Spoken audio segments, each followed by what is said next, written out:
Reform Judaism represents a very distinctive offering within the larger Jewish peoplehood, alongside with related movements to reform, like my own movement, Reconstructionism. Reform Judaism represents a synthesis between ideas that we have had that are ancient and ideas that we've had that we have encountered more recently. The Jewish people are a very valuable ancient tradition, a very distinctive contribution to the world cultural dialogue. However, religion in general has faced a lot of challenges with the modern world. For many centuries, for example, Europe was able to suppress science so that it could not be open to honest discussion. However, a few centuries ago, the dam broke, and we are finding a number of things that really challenge faith.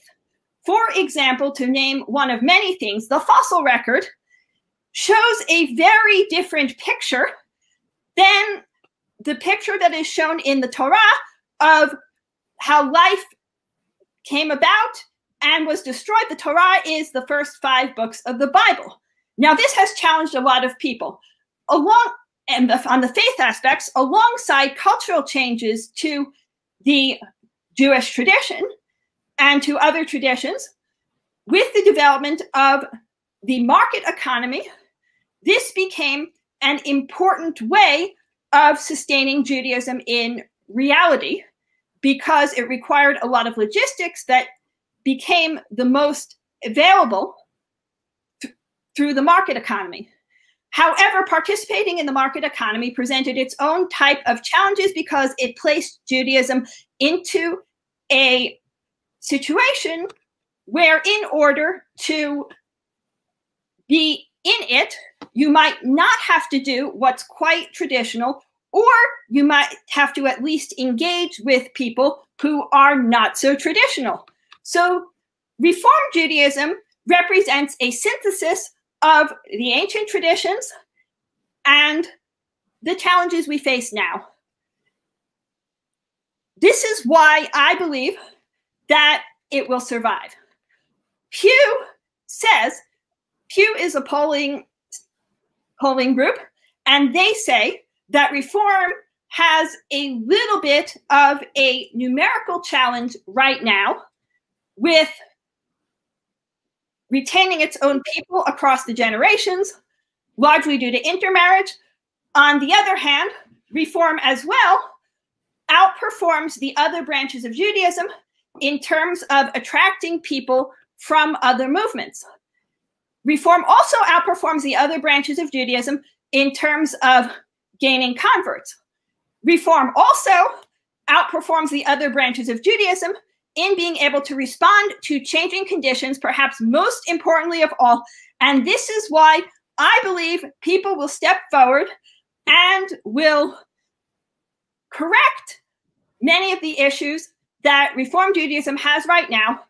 I am very excited and proud to be stepping in and hoping to be able to be part of the group that is working to correct our challenges before they become even worse. But every single culture has challenges at really every single point.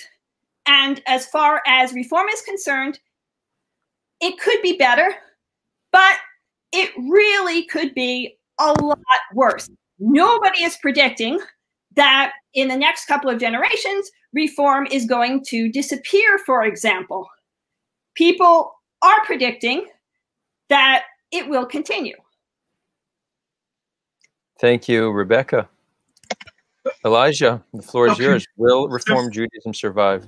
Okay, first I want to start off and say you misread the data that Pew presented. Pew said that there will be an almost parallel number of non-Orthodox Jews and Orthodox Jews in the year 2050, although the Orthodox population will be significantly higher. One thing I want to say is there are lots of other movements within non-Orthodox Judaism rather than outright Reform Judaism. There's conservative Judaism. There's what you follow, Reconstructionist Judaism. There are so many different types of Judaism that are non-Orthodox, and I think you're assuming homogeneity within these movements when that's not really accurate in terms of practice and in terms of philosophy and thought on Jewish tradition. That's one thing I want to bring up. And although I do not think that Reform Judaism will die out in the sense that there will be no more Reform Jews, I think it's quite naive to suggest that there won't be a massive decrease in the amount of Reform Jews. I think it's 48% of Reform Jews intermarry, and they have a birth rate around 1.2 children per 2 women. Just that those demographics are not sustainable in the long term.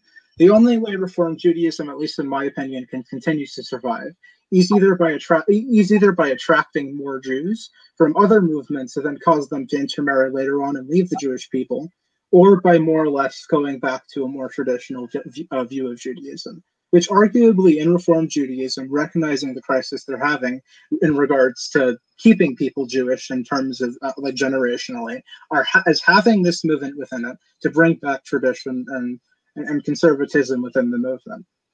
And I think that's a very good thing, although I do think it should go a bit further. One more thing I want to point out about Reform Judaism is that the populations of which it's bringing out people from, except obviously the non-Jewish population and the Orthodox population, are having massive issues in regards to sustainability. Conservative Judaism is faring slightly better. However, they still do not have population growth at replacement levels, and that's a very big portion of Reform Jews come from conservative Jews. And although I do think that obviously, and only around 6% of Orthodox Jews of the Reform Jewish movement were originally Orthodox, and I'll say that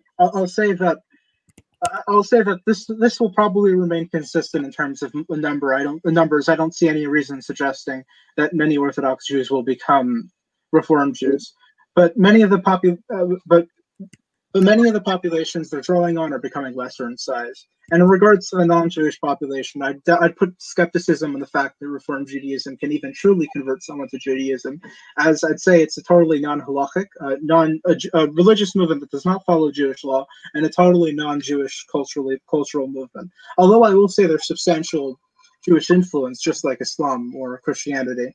But at the end of the day, it does not believe the Torah is a document that is true. It does not believe that the mitzvot are something that should be observed in their entirety. It does not believe in so many of these things that I think are important.